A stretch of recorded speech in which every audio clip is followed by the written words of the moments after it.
said the driver. You can't pull the train anymore. Oh, dear, said Gordon. We were going so nicely, too. Look, there's Henry, laughing at me. Everyone came to see Gordon.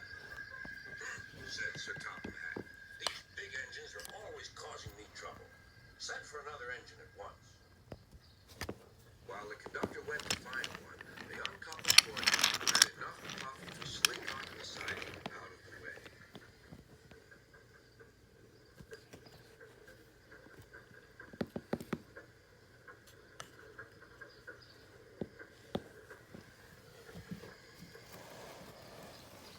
Edward was the only engine left. I'll come and try.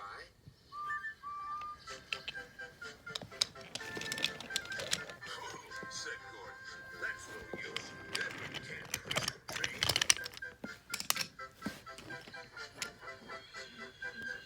Kind Edward puffed and pushed and pushed and puffed, but he couldn't move the heavy coaches. I told you so, said Gordon. Why not let Henry try? Yes, said Sir Topham Hatt. I will. Will you help pull this train, Henry? Oh, yes, said Henry.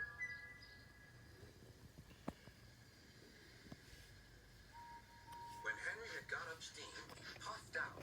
He was dirty, covered with cobwebs. Oh, I'm stiff, he groaned. Have a rub to ease your joints and find a turntable, said Sir Topham Hatt.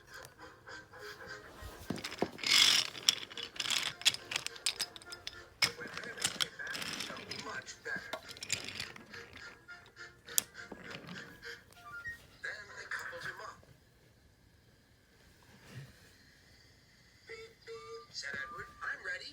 Beep, beep, beep, said Henry. So am I. Pull hard, we'll do it. Pull hard, we'll do it. They puffed together.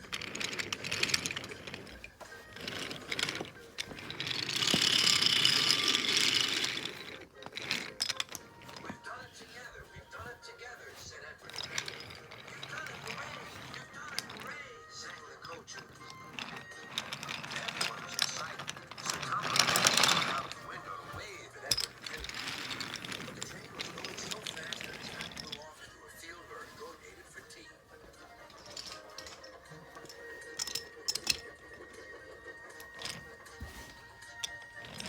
They never stopped till they came to the station at the end of the line. The passengers all said thank you, and Sir Topham Hatt promised Henry a new coat.